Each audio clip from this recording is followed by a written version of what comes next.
Welcome to everyone today, and appreciate your being on time. I'd just like to remind folks to please mute their microphones if you're not speaking. And this is going to be plenary session number 3, Field Epidemiology Training Development Strategies. And the first speakers will be Dr. Kip Baggett and Dr. Carl Reddy. And without further delay, let me introduce Kip. Kip received his Doctor of Medicine degree from the University of North Carolina, Chapel Hill in 1992. Did a pediatric internship at Johns Hopkins from 1997 to 2000 and joined the EIS program at CDC from 2000 to 2002. Kip has a master's of public health and epidemiology from the University of Washington School of Public Health and also did the preventive medicine residency at CDC from 2004 to 2005. He currently is the chief of the workforce and institute development branch of the Division of Global Health Protection at CDC, under which the FETP program at CDC lies. And without further delay, Kip, let me turn it over to you, please. You'll have the floor for 10 minutes. Thank you. Thank you for the introduction, Mike, and good to see you.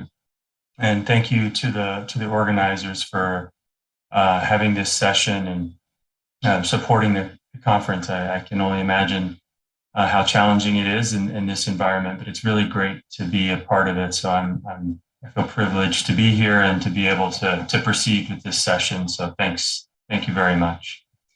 Next slide, please. So today I'm going to be presenting, along with Dr. Carl Reddy, a presentation called the Global Field Epidemiology Roadmap from Concept to Action. Next. And to start things off, I really want to highlight the enormous growth that has occurred in the FETP initiative since 1975. And what I mean by the FETP initiative is really the global body of work that is FETP and how much it's grown since 1975, the time with the start of the first FETP that happened after the US CDC's EIS. So since that time, I think we would all agree that we've experienced great success in FETP, seen great impact, but also there have been challenges along the way, and these challenges, especially with increasing growth and complexity of programs. Some of these longstanding challenges to FETP as a whole are listed here. The first of which is the slow pace of in-country institutionalization or ownership of the program.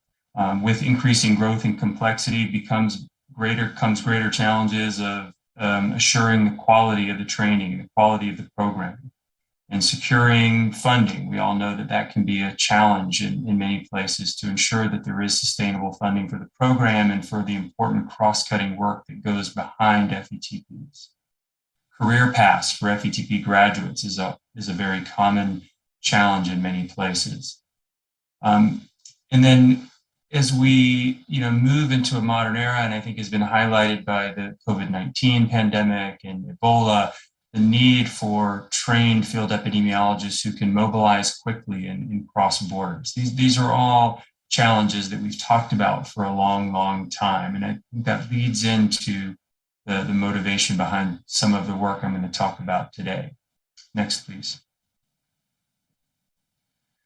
This is a paper from Stanley Music from 1990 talking about field epidemiology training programs published in JAMA. And at this time, there were 9 programs highlighted in this report. But I put it here because Dr. Music in this article points to a lot of these things that we've talked about as being so important to the success of FETPs today.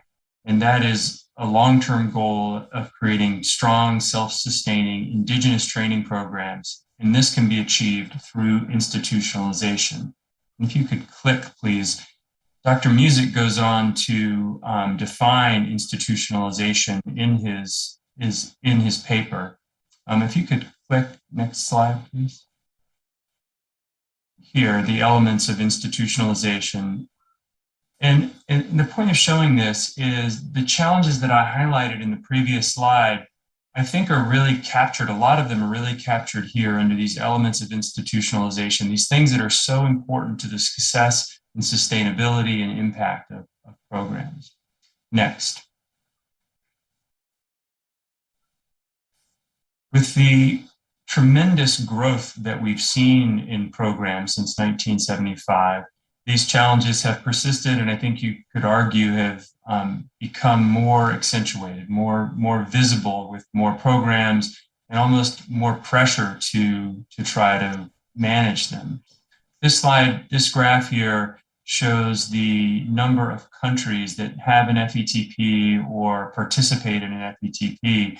And you can see the tremendous steady growth. And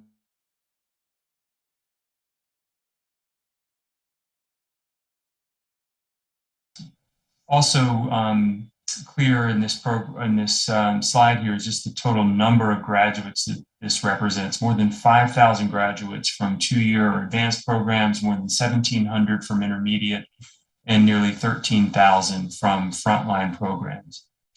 And again, the point here is to highlight the rapid growth of programs in countries demanding programs, the great interest in having a program, but also puts more pressure for us to be able to resolve some of these long-standing challenges.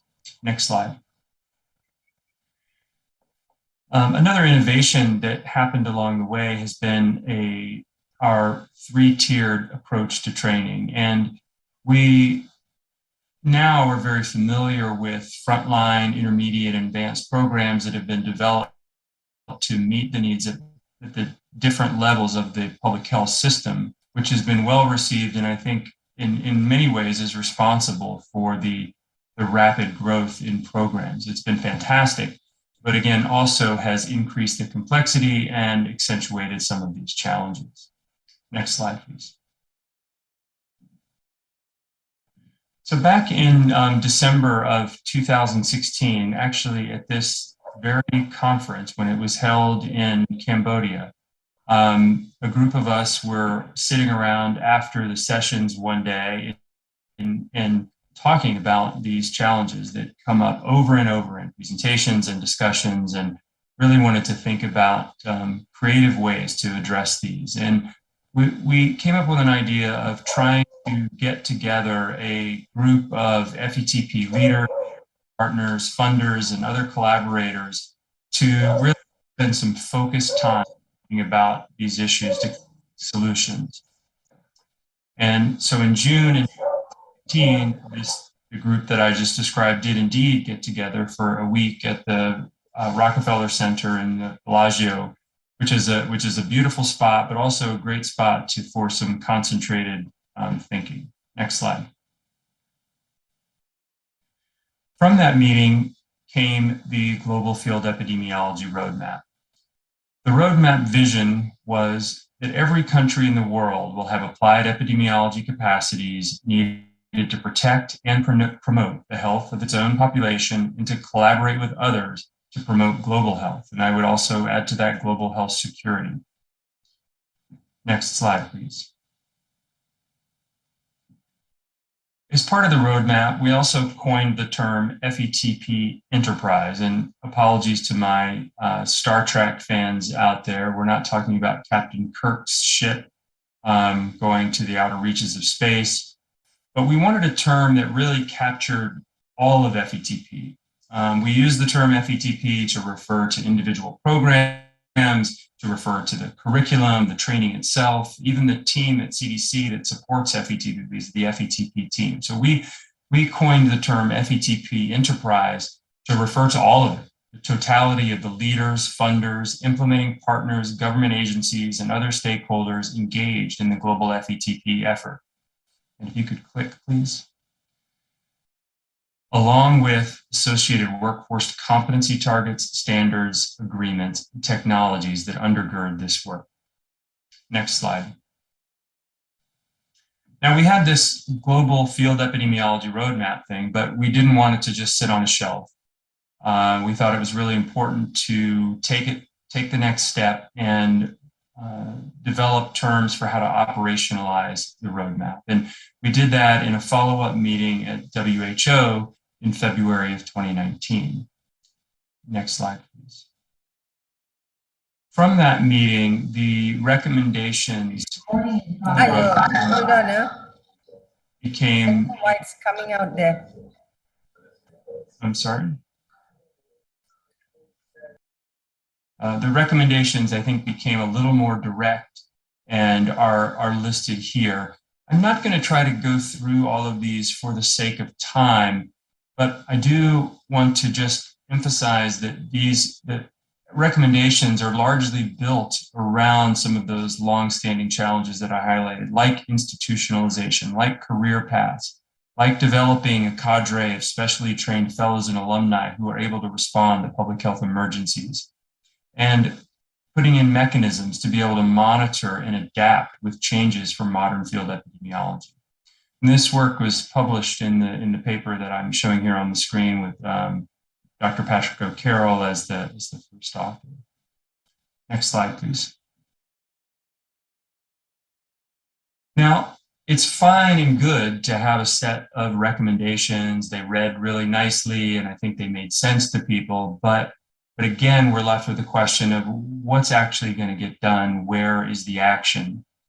And so we gave a lot of thought to this. And in the very first recommendation out of that group in WHO is to establish what we're calling the Strategic Leadership Group. And this is a group that is put together to really serve as a driving force to carry forward the recommendations of the Global Field Epidemiology Roadmap to ensure progress and accountability.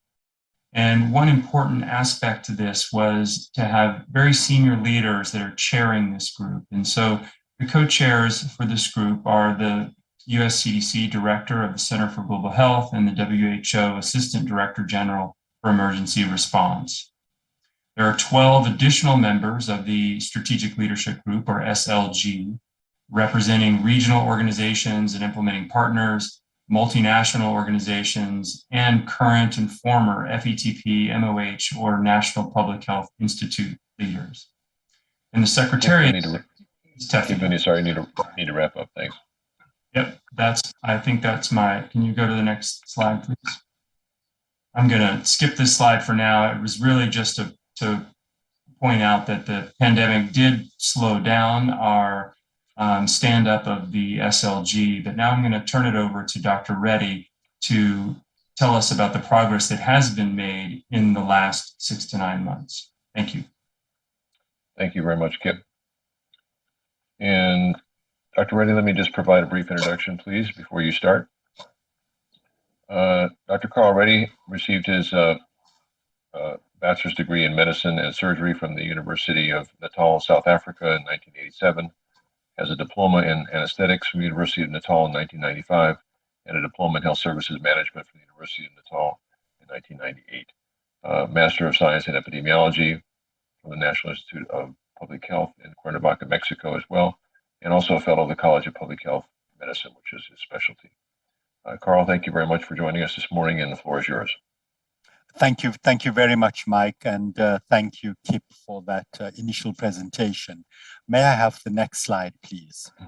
So what I'm going to do is I'm going to give you a bird's eye view of the formation of the SLG and the working groups, and then we'll just dive down so you become familiar with the working groups. But I want to point out that there are regular updates on the work of the SLG and the working groups on the TEPHINET website, the newsletter. So I invite you to keep abreast of developments and participate when we call, for people to assist with various tasks.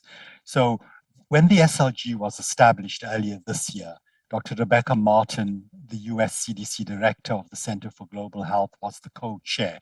Dr. Martin has since moved on to join Emory University, and we are waiting for the new co-chair to be announced from CDC. Mike Ryan was the chair from the WHO, but he has nominated Dr. Sose Fall, who's the WHO Assistant Director General for Emergency Response, to be the co-chair. As Kip pointed out, the Secretariat of the SLG is TEPHINET itself.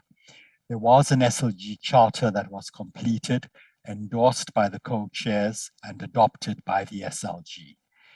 The SLG had virtual meetings on the 13th of April this year, as well as the 13th of July and the 12th of October.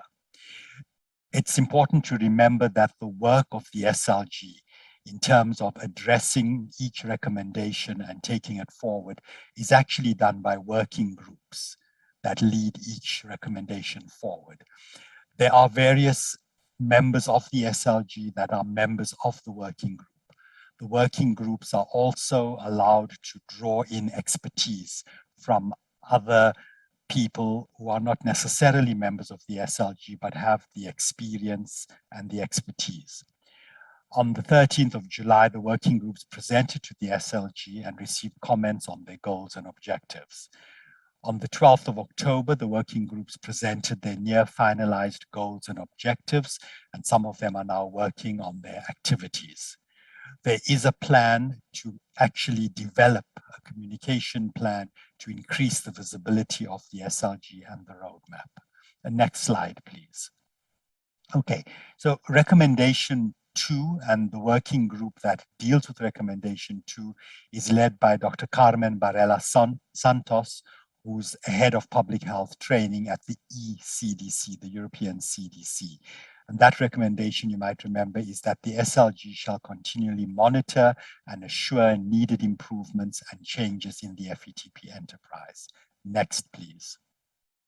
Please do not try to read the entire slide. You will be able to get an update at your own pace on the TEPHINET website. So just as an example of the aim of this recommendation 2 working group is to promote continuous improvement and modernization of FETPs in a broad sense that includes learning, quality and impact, among other key aspects. And just as an example, their first goal is to develop a monitoring system to map the development of competencies, curricula, and program contents of all FETP modalities, including those under One Health for benchmarking. Next slide, please. Recommendation number 3 is that the SLG shall promote the development of applied epidemiology workforce targets. The team lead of this recommendation working group is Dr. Simon Antara from FETP, and you will remember that in many countries of the world, in many ministries of health and public health institutes, the job category for field epidemiologists does not exist, and hence there's no career pathing. And the purpose of this group is to actually try to define those and to assist in the development of a career path for FETP graduates. Next, please. And just as an example, the first goal of this working group is to review the international health regulation guidelines, benchmarking tools, and JEE indicators to identify the key activities and tasks at the various levels of the country's health system that require applied epidemiology skills and competencies by the end of December 2021. Next slide, please. The next one. Recommendation 4 is that the SLG shall assure the development of a cadre of specifically trained FETP fellows and alumni available for rapid response to health emergencies. The team lead here is Dr. Mohammed Al Nassour, the executive director of the EMFNet network based in Amman, Jordan. Next, please. Okay, an example of their first goal is to develop a core rapid response team curriculum endorsed as a standard course for FETP graduates by major partners by December 2022. Next, please. Recommendation 5 is that the SLG should work with country partners to accelerate the rate at which FETPs become fully institutionalized. The team lead here is Dr. Nancy Knight, who's the director of the Division of Global Health Protection at the CDC. You will remember that Kip mentioned the challenge of institutionalization and produced or demonstrated a matrix for institutionalization. Next, please. Okay, and just as an example, their first goal is to establish and operationalize political will and commitment for national ownership or institutionalization of FETPs. Next, please. Next, please. Okay, recommendation number 6 is that the SLG should continue, strengthen, and expand efforts to assure and improve the quality of FETPs and the FETP enterprise. Quality in this sense is far broader than just the accreditation program of TEPHINET and encompasses all components of FETPs. The team lead here is Dr. David Blazes, who's the Deputy Director of the Vaccine Development and Surveillance Unit at Gates Foundation. Next, please. Their first goal is that TEPHINET will champion, support, and fund the accreditation processes for FETP at all levels, and support and fund the validation and standardization of mentor training, because we are all familiar that without mentorship, particularly for the field component of the training, there would be serious deficiencies in terms of quality of training. Next, please. Recommendation 7 is that the SLG shall assure sustainable funding for the global FETP enterprise. The team lead here is Professor Martin Kirk from the FETP program in Australia, and Kip did mention the challenge of not having enough funding and the need to raise more funding. Next, please. Their first goal is by 2023 to complete an independent evaluation to assess the impact and effectiveness of the enterprise that includes an economic cost-benefit analysis of national programs. Next, please. The last recommendation, number 8, is that the SLG should foster enhanced alignment and integration of the FETP enterprise with key global health programs and priorities. The team lead here is Dr. Oliver Morgan of the WHO. Next, please. And their first goal is to identify key global health and health security strategic priorities where FETP skills and competencies will add value to delivery and where promotion of the FETP program will therefore find traction. Next, please. Okay, this is my last slide. In terms of next steps, TEPHINET will continue its work organizing and supporting the working groups of the Strategic Leadership Group and moving the roadmap recommendations forward, ensuring implementation. What is critical is collaboration with regional networks, FETP directors and faculty, residents, graduates, partners, and stakeholders in order to ensure that the recommendations are indeed implemented and attained. Thank you very much for your attention, and let's move back to the MC. Thank you. Thank you very much, Carl, for an interesting presentation, and thank you to both you and Kip. I'm sorry that I failed to mention, Carl, that you are the current director of TEPHINET, and you were appointed in August of 2019. Sorry for skipping that in the introduction. I presume everybody knew that, but nevertheless. I don't see any questions from the audience listed in the chat room. I suppose that's how we're supposed to have questions, is they're sent to me via the chat room. And I don't see any comments or questions there. Just the one question I had for you to think about,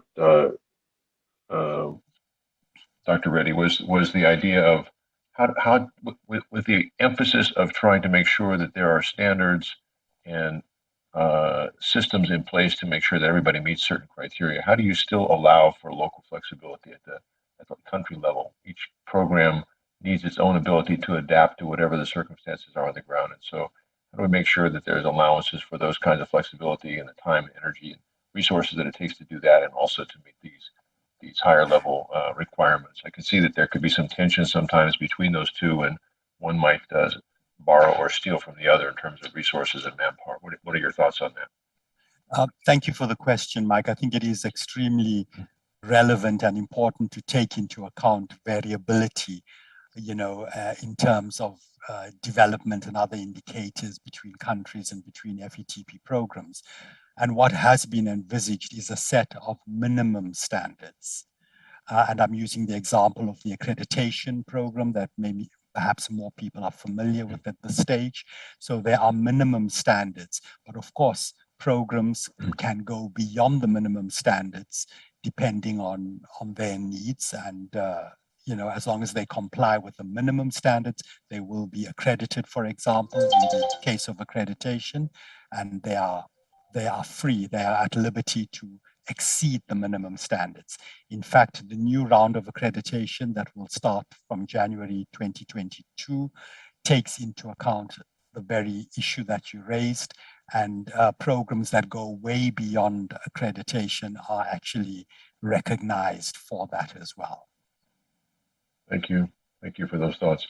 I'd be remiss if I didn't say something about evidence-based decision-making in the field of management science and how important that is for program managers to begin using techniques that aren't necessarily those which fit into a 2x2 table or involve epidemiology tools, but nonetheless do apply decision-making based on evidence. And there are a number of management tools, of course, that have been developed to ensure that that does happen.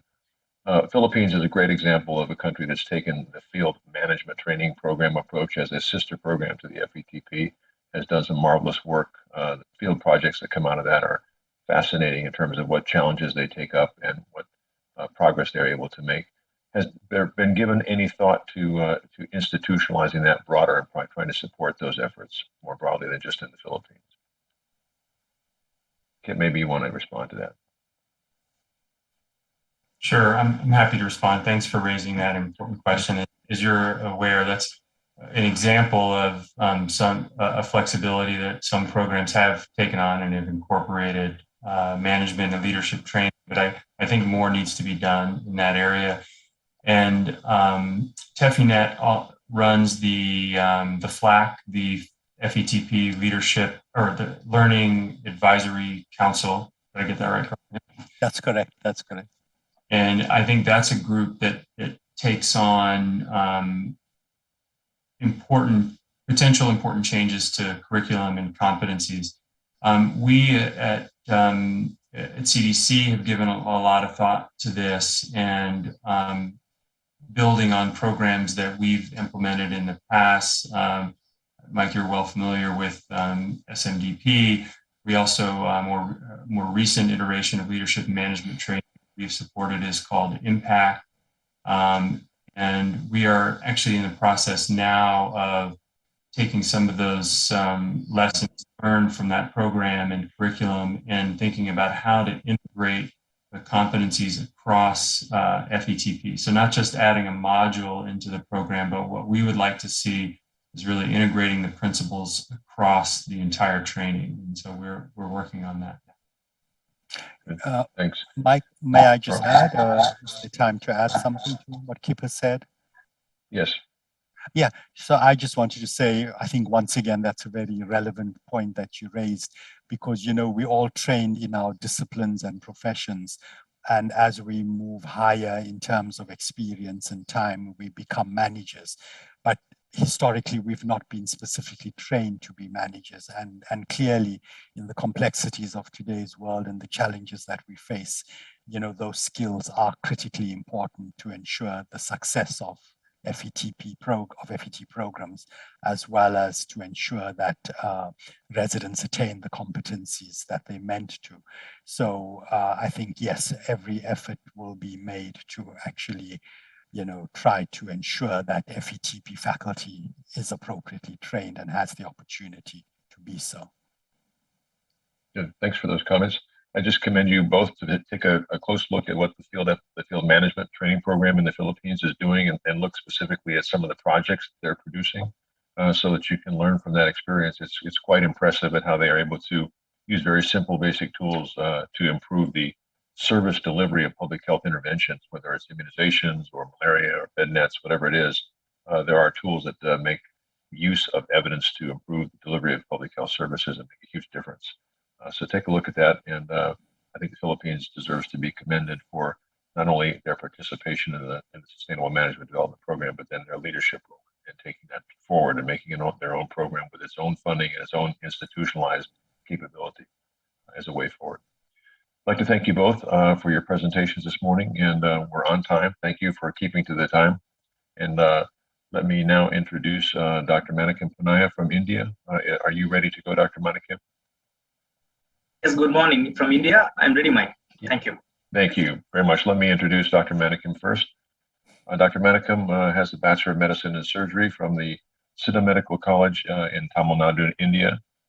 He has a Master's of Science in Epidemiology from the Christian Medical College and Hospital in Vellore, Tamil Nadu. He also has Certificate in Advanced Studies in management areas, like we were just talking about, health district management, priority setting, planning, and program design from the Swiss Tropical and Public Health Institute in Basel, Switzerland.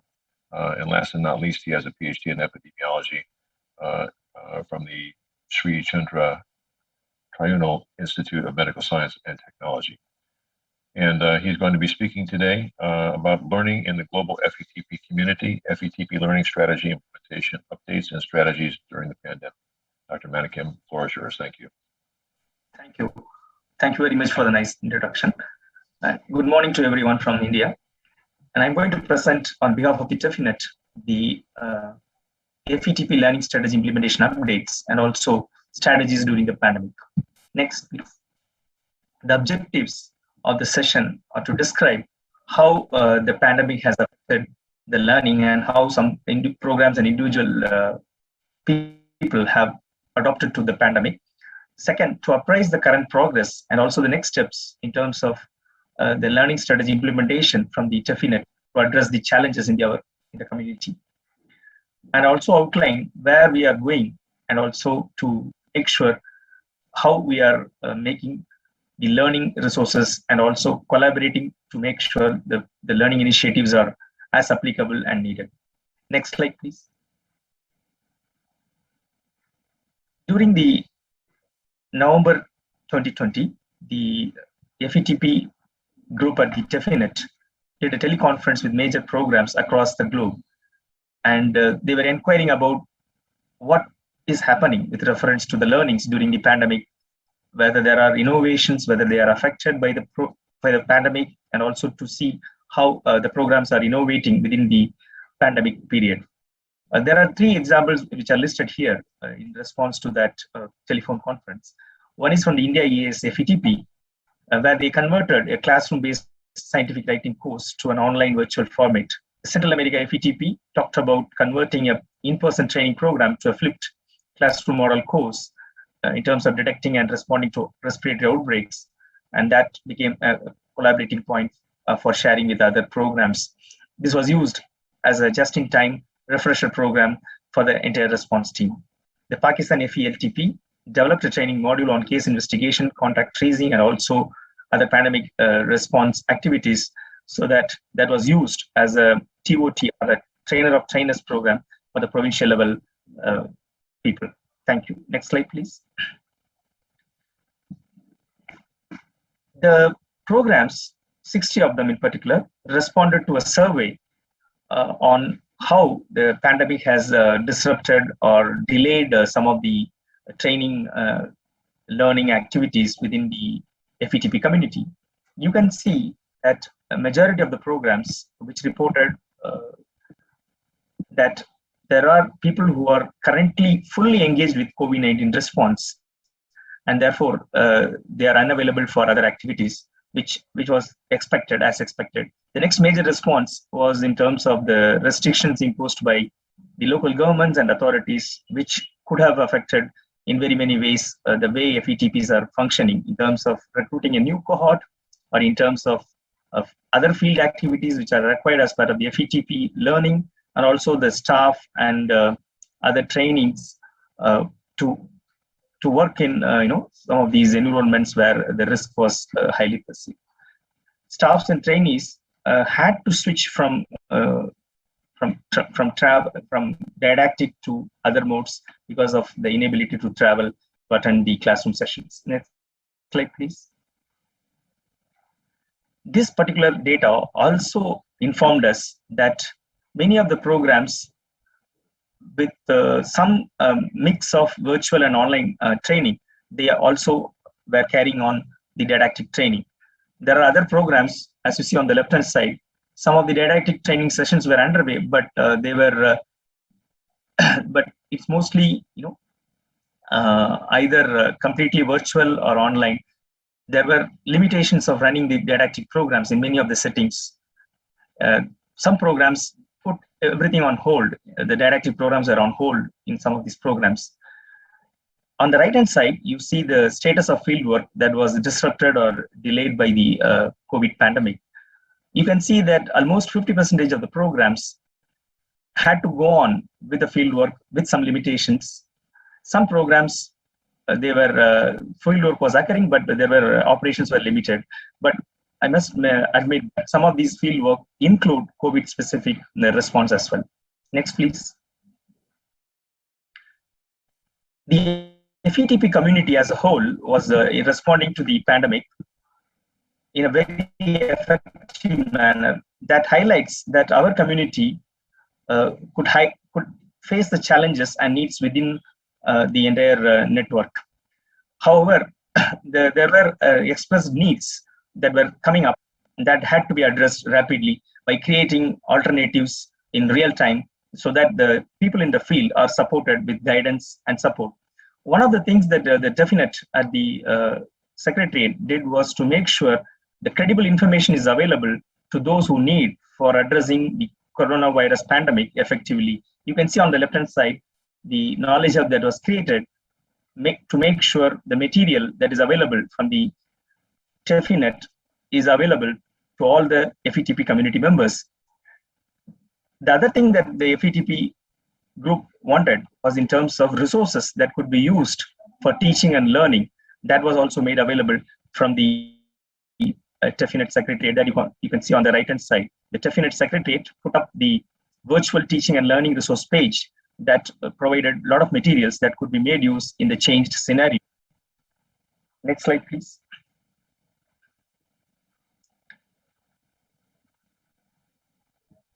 What we are going to see now as part of our objective today is to introduce you to the basic structure of the FETP Learning Advisory Council and also make sure update you on the status of implementation of the various initiatives. Next slide, please. The FETP Learning Advisory Council was established in 2019 with a group of network members to provide guidance to the FETP community on learning activities.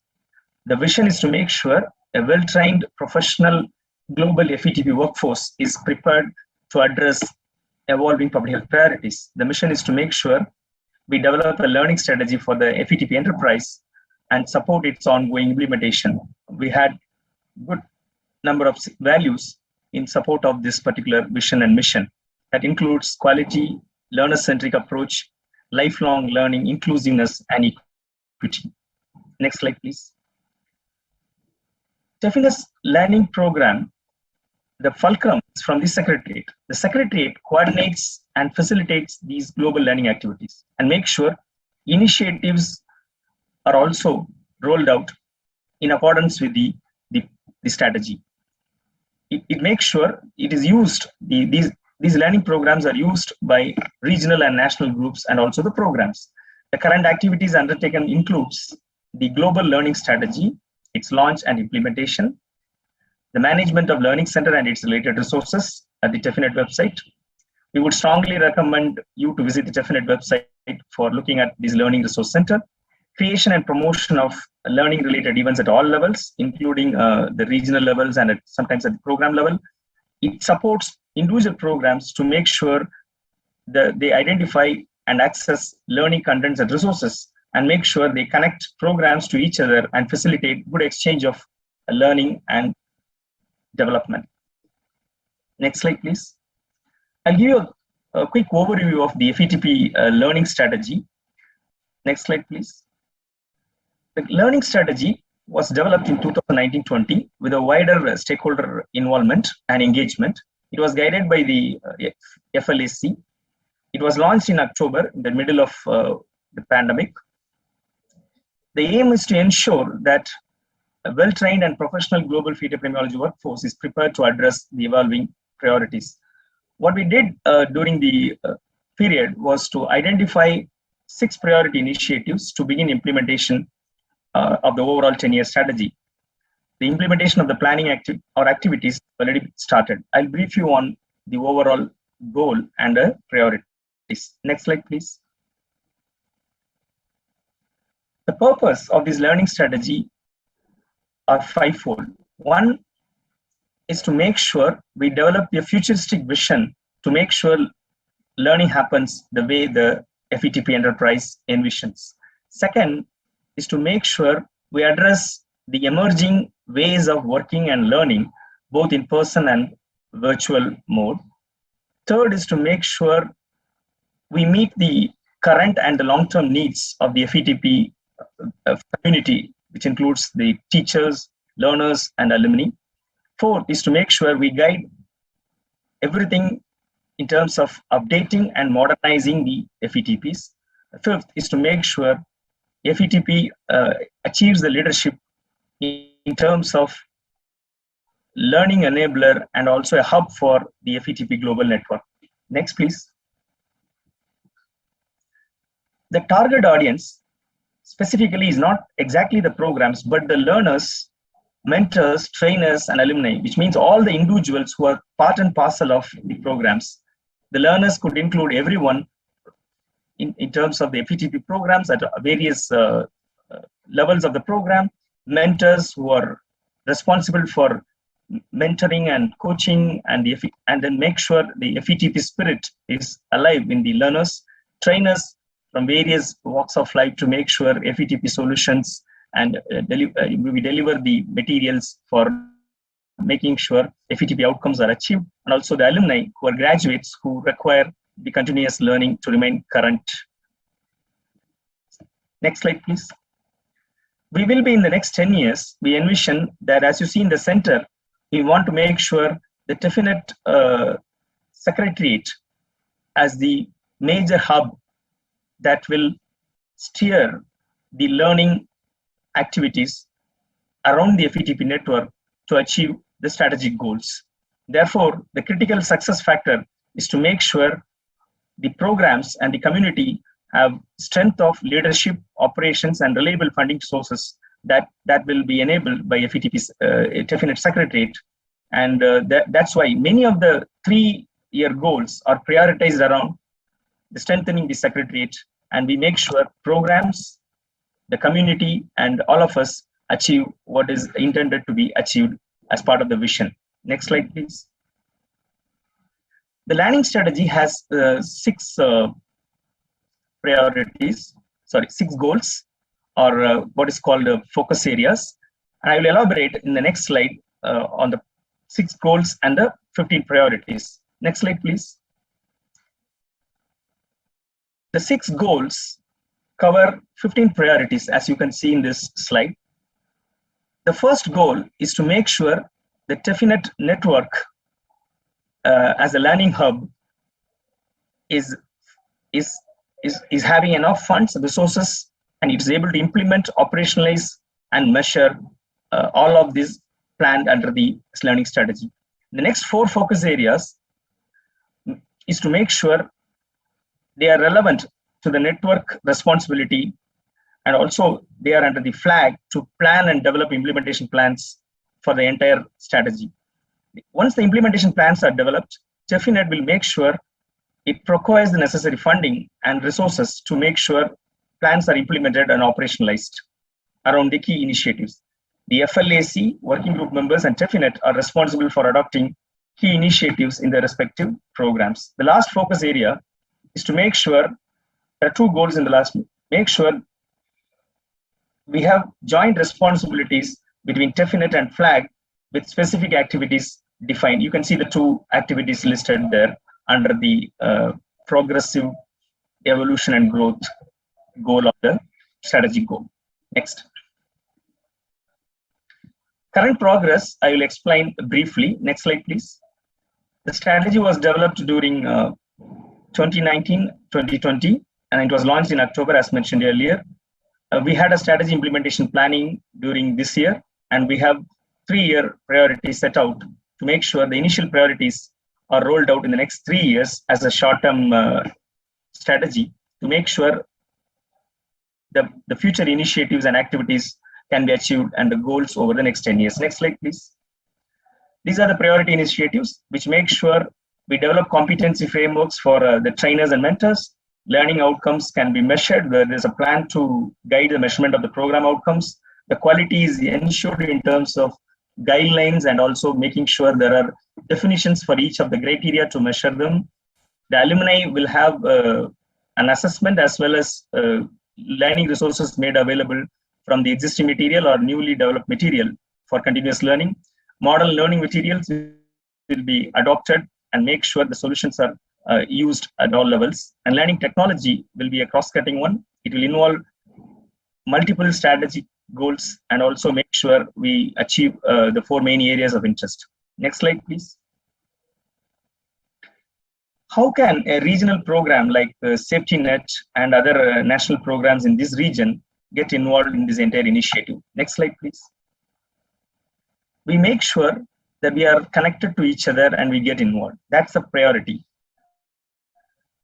You may be able to communicate what are your initiatives, what are the needs to the TEPHINET group so that we can reduce jointly duplication of efforts, identify those who have been already done, and then what you need to do. We need to make sure we share our updated resources from the programs and the work that are evolving, which could include, for example, one of the major needs is to make sure we overcome the linguistic problem across the region so that the learners can learn in their own language. The second is to make sure we localize the content to the needs of the context in which the programs are operating. You can participate in learning need analysis, ensure resources are working for you. You can participate as pilot users, also early adopters, help us at the TEPHINET to innovate and create. The other important thing is to make sure you identify program director maybe or a resident advisor or somebody who is senior enough to take up this lead as a learning focal point from your program and communicate that to the TEPHINET so that we can make sure if TEPHINET can follow up and then achieve the involvement that is necessary. You can, for example, share either interregional or regional initiatives. The FETP team at the TEPHINET can make sure this can be promoted in such a way that it can contribute to the overall goals of the FETP enterprise. Next, please. If you have not visited the TEPHINET Learning Center, kindly visit. There are a lot of materials available. It's a great place for engaging immediately by looking at very many of the materials that can be useful to many of you in accessing as teachers, as learners, as alumni, as supervisors, and materials are available to adopt to a local context. One of the interesting thing is that you can use a Google translation tool to translate into your own local language so that learning takes place effectively. Next slide, please. Please look at some of these initiatives and make sure it is connected to the regional and program level context. Next slide, please. You can, for example, think about what examples at your level, at the regional level, SafetyNet region, or the program level, to highlight what lessons are learned and what can be shared with the global level, what challenges were faced in the context of these initiatives. You may even add to the chat box or later write to the TEPHINET group. You can provide this information that will be useful for reducing duplication of efforts and also promoting things that can be shared with other regions. Next slide, please. You can post your Q&A and also we'll be ready along with Carl to answer some of the queries that you may have. Next slide, please. At the TEPHINET Secretariat, which is going to be the foundation of all of these activities, Claire and Stephen are ready to address some of these queries or help you with information that may be useful. As mentioned earlier, it's worth visiting TEPHINET Learning Center. And if you have any questions about resources that are available on the website, you can write to the TEPHINET Learning Group at learning@tephinet.org. And thank you very much for your attention. Next slide, please. And I'll be happy to answer along with Carl if you have any questions later at a later stage. Thank you. Thank you, Dr. Manickam, for a wonderful presentation. Very comprehensive, very interesting, and very relevant to today's topic. I don't see any specific questions for you. Let me just look here. I got one. Let's see.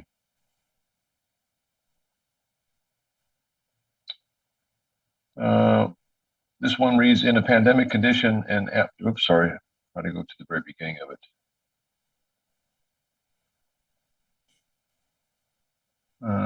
Looks like that was cut off. Hold on 1 second.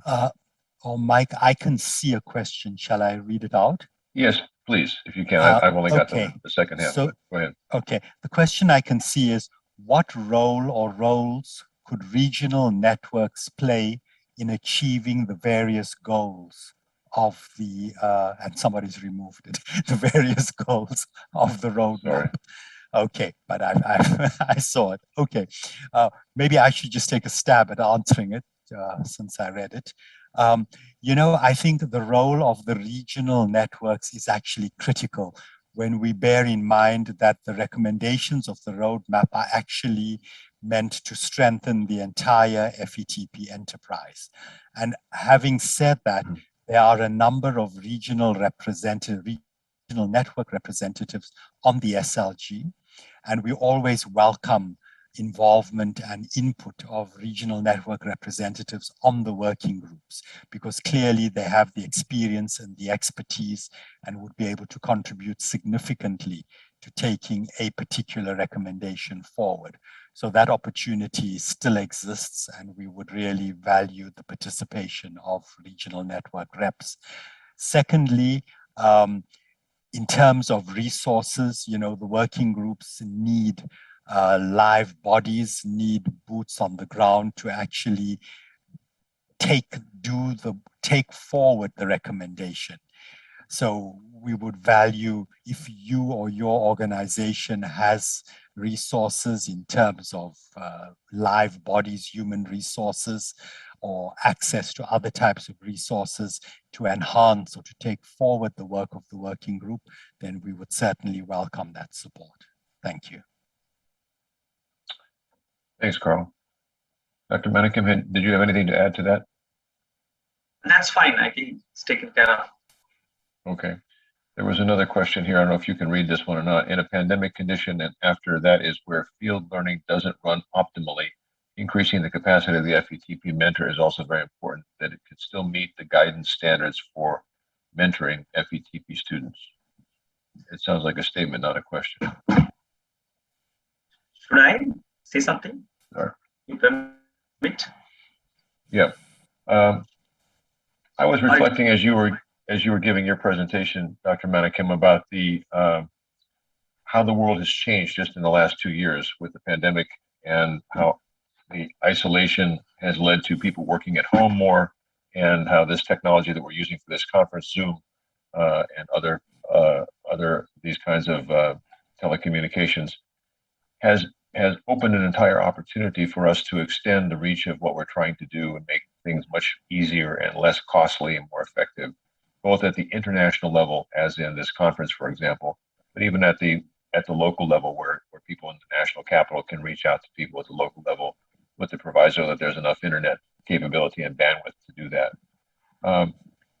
What are your thoughts on looking towards the future? If you look 5 years, 10 years ahead, what do you think this technology, where is it going, and how is this going to help enable what we are trying to do with all of these things that we've covered in these last several talks this morning? How is this new technology going to help facilitate these things? Can I? Yes. Okay, thank you. Thank you for that wonderful reflective question. As a faculty, for example, FETP faculty for the last 2 decades, I never imagined that learning by doing, the learning component can take a new dimension as it has happened now. But what we understand from the experience the last 1.5 years is that this good amalgamation, you don't look at the technology-based learning, which could be online learning, which could be other methods of learning. Don't look at them as confounders, but then look at them as effect modifiers in terms of blending them very nicely between the didactic and the online methods of teaching and learning that happens. What is important is to realize as mentors, as faculty members, what learners would be able to absorb for a given competency, which methodology, whether online or offline mode, will be more useful for delivering a particular competency. For example, If you take, for example, outbreak investigation, you can you have to decide as a teacher, as a mentor, which component needs to be delivered through offline mode, which component needs to be delivered or needs to be given to the individual, both as a learning material and also as a continuous learning material. This blend has to be decided. There are a lot of challenges in this, but I think it's exciting to see in the next 5-10 years we'll have this combination working out much better than what we were doing in the past. Thank you for that. May Carl, I don't know comment? if you or Kip had a comment. Please go ahead. Sure. Thank you for that, Manickam. And I think the COVID-19 pandemic has certainly shifted the paradigm of FETP learning. And I think it will never quite be the same again, because I think modern learners, such as our FETP residents who are relatively young, they need a different kind of modality of learning. They want learning to be at their leisure, in their time. They want to be able to access learning materials on their iPads, on their cell phones, on their laptops at their convenience. So there certainly is a trend in the next couple of years, a move away from the face-to-face didactic teaching. And as COVID has shown us, this is relevant, this is necessary as well. So, and I think also in terms of the content of learning and the way it is delivered, so modern learners, young learners want it in a variety of formats. So, in terms of videos, in terms of quizzes, in terms of questions and answers. So I think all of that are indicators of this paradigm shift in terms of learning and what learners want. Thanks, Carl. It occurs to me that one of the content areas we may need to begin teaching in the future is how to best use this technology to accomplish our objectives. It's just something that we're all learning as we go.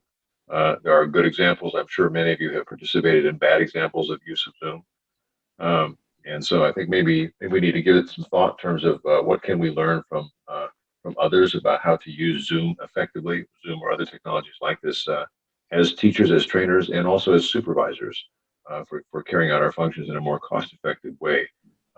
There's a lot, I think, to be learned about this. I thank everybody for their comments, and thank you, Dr. Manickam, for your presentation this morning. We very much appreciate you being here with us. And let us move on to the next presentation. We are just exactly about on time here. All right, Bernnedine, are you ready to go soon? Yeah. Okay. So our next session is going to be presented by colleagues of ours from Papua New Guinea. And Barry Ropa, I'm sorry to say, had a family emergency and is unable to be with us today. But Bernnedine Smaghi has kindly volunteered to step up to the plate and will give part of the presentation, followed by Dr. Tambri Housen. And so let me just introduce Bernnedine Smaghi. She graduated with a diploma in health sciences and went on to do a diploma in public health at the University of Papua New Guinea School of Medicine and Health Sciences in 2008. She graduated through the intermediate FETP for Papua New Guinea in 2015 and is currently undertaking the advanced FETP program. She's worked in rural district health services and PNG, mainly in the domain of public health, disease control, and surveillance for almost 15 years prior to joining the FETP New Guinea faculty in July of 2021. And she is currently new to this role, and we welcome her this morning to join us, and we'll be speaking about completing the Journey Field Epidemiology Training Program in Papua New Guinea. So Bernnedine, welcome, and the floor is yours. Thank you. Hi, everyone. It's a good day from Papua New Guinea to you all. It's just a brief account of the journey of FETP training in Papua New Guinea. How it started. Could I interrupt and just ask you to speak a little loudly and more close to your microphone, please? Hello. Okay. Much better. Much better. Thank you. Okay, thanks. Just a brief account on the journey of FETP training program in Papua New Guinea, how it started and how far we have come. Next slide, please. Okay, just a brief demographic details about Papua New Guinea. Papua New Guinea is in the Pacific and not in Africa, as most times people get confused. It is the largest island country in the Pacific region, just located north of Australia and comprised of 600 main islands. Papua New Guinea has a multicultural diversity with more than 600 distinct tribes with more than 800 languages being spoken. It has a population of almost 9 million people, and more than 80% of its population lived in the rural areas. PNG is a rough geographical terrains. We have big mountains, fast-flowing rivers, and rough seas, which poor lack of infrastructure development, which sometimes or most times challenge and constrain the accessibility to basic goods and services in the country. Next, please. Okay, the FETP training program in Papua New Guinea started in 2013 after the FETP director, which is Barry Roper, who attended the Indian 3-month FETP program. And upon returning to Papua New Guinea, he saw the value and need in establishing a national program to support surveillance, outbreak response, and evidence-based decision making. So, with support from WHO and CDC, which made it possible for FETP in Papua New Guinea. And the intermediate program is a 9-month program which include both classroom and field-based. So more than 70% are field work, and only classroom-based is just about 5 weeks only. And it's stretched out during this 9-month period. And FETPNG, we focused on the intervention as evidence-based to help facilitate decision making. And we have a very, good and strong alumni network in the country. Next, please. Here, the country's map shows the distribution of the FETP graduates throughout Papua New Guinea. And in PNG, we have 22 provinces and 89 districts. So far, the program have graduated about 96 graduates, all spread out within the 22 provinces. And almost 55% of the district at least have one FETP graduate. In the map here, the yellow dot shows graduates at the provincial and national level. The white indicates either there is no graduate in the district. The light blue indicates having one FETP graduate and position at the district level. The dark blue indicates 2 graduates in the district. So many of the graduates that have passed through the program are now in senior leadership roles. And I will hand here and Tambri will continue in the next slide presentation. Thank you. Okay, thank you very much, Bernie. So to continue on from the intermediate field epidemiology training program, going back to what already has been mentioned by Dr. Manickam and Dr. Kip and Dr. Carl, is, that real need for ongoing professional development for fellows. They finish the program, they go back to their workplaces, and then what next for field epidemiologists? So in recognition of this, and Barry Roper identified a need for the next level training for graduates. They could come in and refresh their skills and extend their skills. So based on that need, next slide, please. I was trying to click forward myself, so I forget. So based on that need, we were very fortunate in Australia to have the Centre for Health Security, the Indo-Pacific Centre for Health Security, provide funding within our region for a lot of support activities to strengthen field epi capability, both in the human health sector and the animal health sector. So we worked closely with the World Health Organization, the National Department of Health in Papua New Guinea, and secured funding to implement 2018 an advanced program. Now this is an Indigenous PNG program. So when we talk about advanced PNG FETP, it's not what we're thinking in terms of what's known internationally as an advanced program. It's more of an extension of the intermediate program where they get to reapply their skills and extend out their knowledge in areas in more detail. So it's really policy focused, the advanced program, and we took on a team-based learning approach where fellows work in teams to meet a public health policy need. And we also build on their outbreak and surveillance competencies and further strengthen those. Next slide, please. So we used participatory methods in design of the advanced program in Papua New Guinea, and these included of 2 phases. The first was a research prioritisation exercise. There's a real dearth of evidence to inform policy and practice in Papua New Guinea, and they were at the time revisiting their priority areas for their national health plan and realised there was a real lack of evidence. So we worked with partners, joined partners together. We did some key informant interviews. We did a ranking exercise and workshops with multiple partners to identify the key operational research areas where evidence was really needed to inform policy and practice in Papua New Guinea, and highlighted in those boxes are the key priority areas. And then we conducted a theory of change, and this theory of change was a consultative process with graduates, current fellows, and representation from across the health sector, as well as representation from World Health Organization. And this was really looking at, okay, what is the purpose of this advanced program? What do we want to achieve from this advanced program? And then working backwards based on that. And for those of you who managed to join us with the monitoring and evaluation session, on Monday, you'll be aware of the process we undertook for this theory of change. Next slide, please.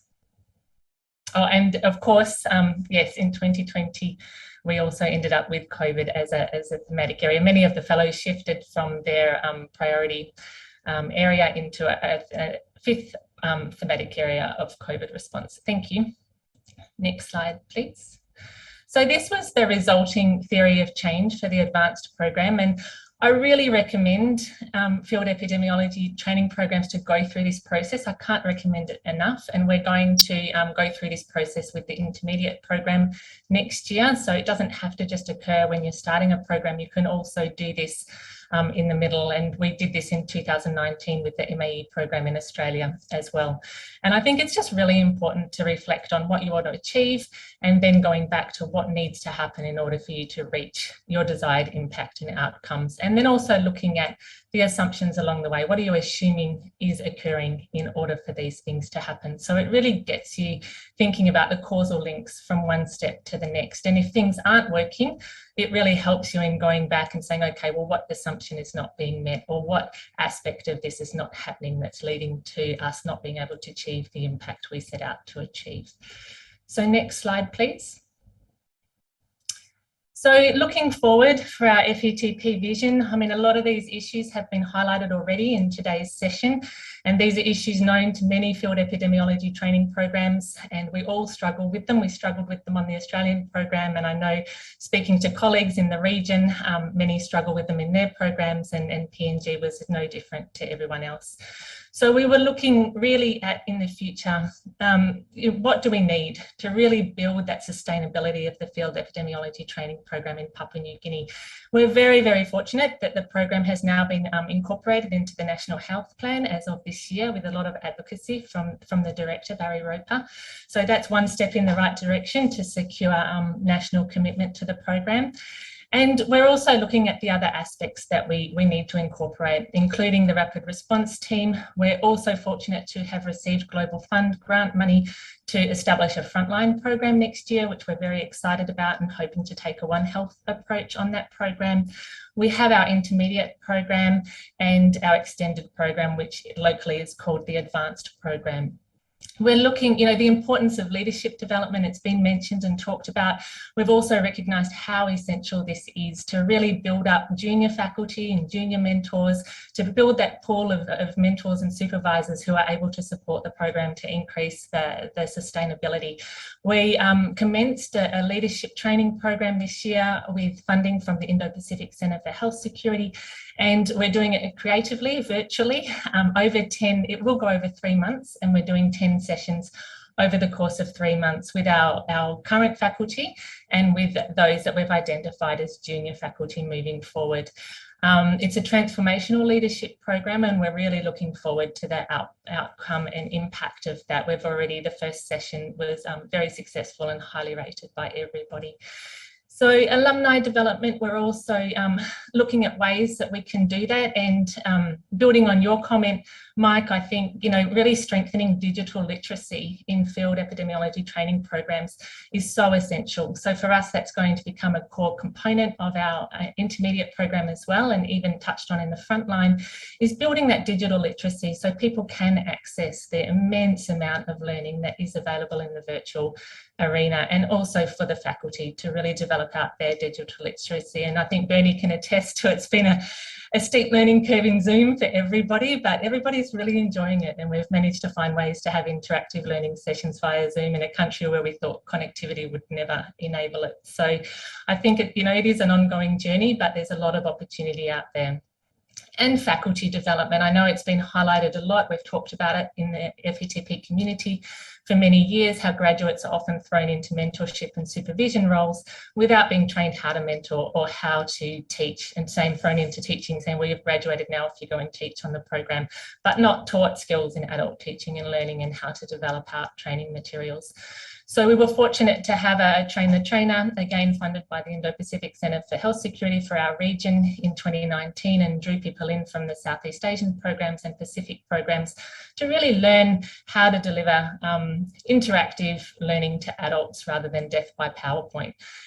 This was hugely successful, and Lao went on to run their own Train the Trainer after that, modelling that initial training.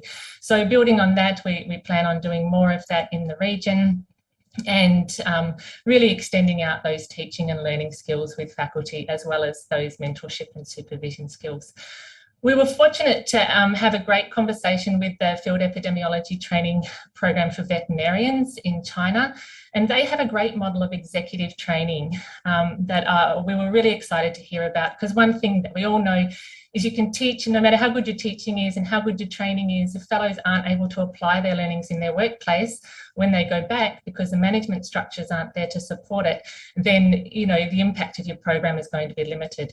So the Chinese veterinarian field epi training program has been very successful in implementing a 3-day training, sensitising line managers and senior leadership in the provinces, so at the provincial level, on what field epi training is and what skills fellows come out with when they graduate. And they've made it very interactive and scenario based, so the senior leadership actually get to experience a bit of an outbreak and work through that process. And they've found that that's had a massive impact on the application of knowledge and skills post-graduation from their program. So we're very excited next year to start looking at developing out an executive training model for our provincial programs. And this is going to be essential to support the frontline program, which is going to be run from at the provincial level. And we've also commenced rapid response team training under the umbrella of Field Epidemiology Training Program.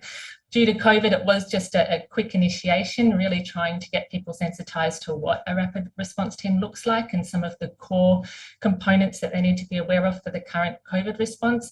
But the plan moving forward, when we're able to travel a bit more freely, is to actually go in and do some real competency-based rapid response team training with the different team members. And an aspect of that also is we are actually in the process of developing out an e-learning module, which is really focused just on that sensitisation to what a rapid response team looks like. So we will be sharing those when fully developed. So I think just looking at the vision for FETP, it's big and it's huge, but we are very excited about it and very fortunate at the moment to have funding to support some of these initiatives to really help strengthen the program and increase its sustainability in Papua New Guinea. Thank you. Next slide, please. So this is our glorious faculty in Papua New Guinea. You work really hard. And, there has to be a shout out for Field Epi faculty globally. Many of them are not on salary, so they do this on top of the busy public health work that they do. And, when so much is happening in their country, they still make time to show up and train and mentor. So a huge shout out to our Papua New Guinean faculty. Next slide, please. And I just wanted to highlight this because building on the legacy of Field Epi globally, and it was Barry Roper's trip to India that he attended that 3-month program that then led to the development of the program in Papua New Guinea. And 2 of the Ministry of Health staff from Solomon Islands attended the Papua New Guinean Intermediate Program in 2019. And as a direct result of that, this year commenced their own training program in the Solomon Islands. So I think it's a really great example of the legacy of field epidemiology training programs collaborating and building on that capacity in their region to see programs birthed from their program. So very exciting, very exciting outcome for Papua New Guinea and Solomon Islands. Next slide, please. I just want to thank everybody who has supported, all of the organisations who have supported the field epidemiology training program in Papua New Guinea and continue to support the vision that we have moving forward. Next slide, please. Okay, thank you very much. If anyone has any questions, please post them in the chat for Mike. Thanks very much, Tambri. I'm sorry that you didn't give me a chance to introduce you. Just kind of slid right in there on the back of Bernie's presentation, but let me make amends. I understand you're a nurse with a master's in public health and tropical medicine. Also have a PhD and a master's in applied epidemiology, and have done a great deal of work, obviously field work, and have worked for Médecins Sans Frontières as a national epidemiologist, and are obviously very connected to the Papua New Guinea FETP. It's marvelous to see how you have been able to integrate so many different ideas and concepts and cross-pollinate from different programs. Am I mistaken, or did someone from Papua New Guinea attend some of the Philippines field management training program? I think there was somebody that did that some time ago. Maybe Nemia can answer that if you don't know the answer to that, Tambri. Yeah, I don't know. Sorry, Mike. I'm not an old hand with PNG. Okay. But I do know that somebody did. Martha Pogo, one of our graduates, attended the WHO internship in WIPRO in Manila a couple of years ago.